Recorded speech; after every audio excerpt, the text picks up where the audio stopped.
He's an 80-year-old man. Any sentence at this point of 10 years is a death sentence, in my view. The judge will look at the case. The judge will look at his stature in the community. The judge will listen to victim impact statements.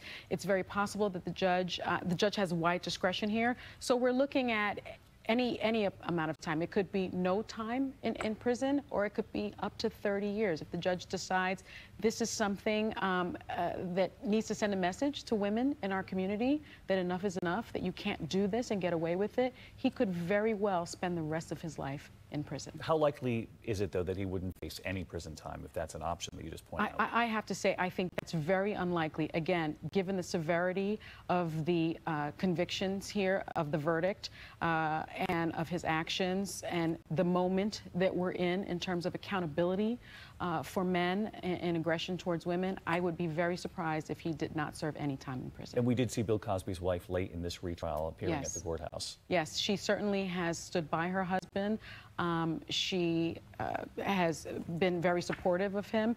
I doubt at this point that Bill Cosby will walk away, even today, a free man. My guess is that the prosecution will ask for his bail to be revoked. Almost immediately. Almost immediately, and I think he'll spend tonight in prison. All right, Sunny, stick with us here because we do want to get to ABC's Lindsay Davis, who's been covering this trial from the very start. She joins us from outside the courthouse. And Lindsay, I know you were inside the courtroom. Initial descriptions of Bill Cosby looking straight ahead as that verdict was delivered, then putting his head down, taking deep breaths as it was described to us. David, I, at a certain point, couldn't even find where he was in the courtroom, and I had been looking right at his face. When the first guilty came through, he just kind of dropped his head, and then he must have dropped himself so low that you couldn't even see it above the desk where he was sitting. He just disappeared, and so I couldn't give you any kind of reaction other than what might be described as, you know, someone who's sitting and kind of partially collapses forward. In the room, there were audible gasps. There were 4 survivors, or 4, they call themselves the Survivor Sisters, 4 Cosby accusers, 3 of them who've been here every single day for this trial that lasted for 12 days, plus these 2 days of deliberations. And then last year, in June, they were here as well, day in and day out, for that trial. They had to be escorted out of the courtroom because they sobbed so loudly, and they asked to be able to stay. They said they were going to stop crying, but they had to leave.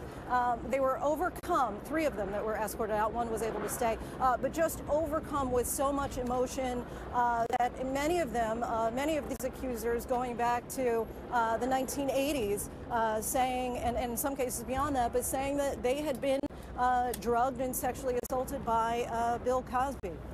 Lindsay, as you know, we had every expectation that prosecutors would ask almost immediately that bail be revoked. Any word on that? We've heard that they will ask, but it's not clear, and it's up to the judge to decide. I mean, of course, he's going to take into consideration, here's a man that in 2 months he's going to be 81 years old. He's legally blind, and so how much of a threat to society is he? And certainly, these are arguments that are going to be made by Tom Mesereau, his lead defense attorney. So it will be up to the judge. We're told that sentencing would take place 60 to 90 days from now.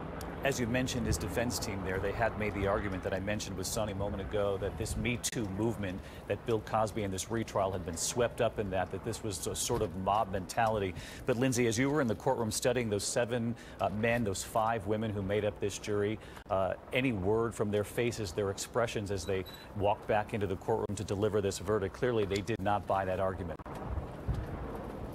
You couldn't tell by their faces, and I was looking to see if there was going to be any indication as far as which way this was going to go. And that's why I think there was so much just suspense inside the courtroom, because it really could have gone either way. It just wasn't clear. This jury was asking some of the same exact questions that last year's jury was asking as far as what's the legal definition of consent. We just had no idea. But what I will say, the two large factors here, difference between last trial and this trial. Of course, as you mentioned, we're now in the Me Too movement era, but also that you heard from those 5 additional accusers this go round. Whether or not you believed Andrea Constand, you had those 5 other women saying, yes, it happened. happened to Me Too, with very similar descriptions. In many cases, they use the same words to describe how they felt after they say that they had been drugged and how they say that they had been sexually assaulted. So while the district attorney back in 2005, Bruce Castor, had said initially that he hadn't charged Bill Cosby because he said that Andre Constant had ruined her own credibility and would not be believed by a jury, here you have, he's proven wrong today and guilty on all 3 counts. And Lindsay, with just a few moments left, was Camille Cosby in the courtroom, his wife? Camille Cosby was not in the courtroom as she did during the last trial. She only appeared on the day of the defense's closing argument. All right, Lindsay Davis has been covering this case and the previous trial. Our thanks to you. Our thanks to Sunny Hostin here watching this with me. Again, Bill Cosby found guilty on all counts in that retrial just moments ago. He does face the real possibility of living out the rest of his life in prison, and we still await word on whether or not prosecutors will ask to revoke bail, though that is expected and very soon. We'll have much more coming up later today on ABC's World News Tonight. Until then, I'm David Muir here in New York. Good day.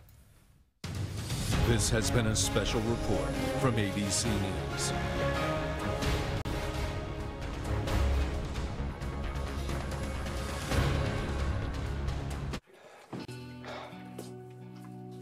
Still enjoying the journey?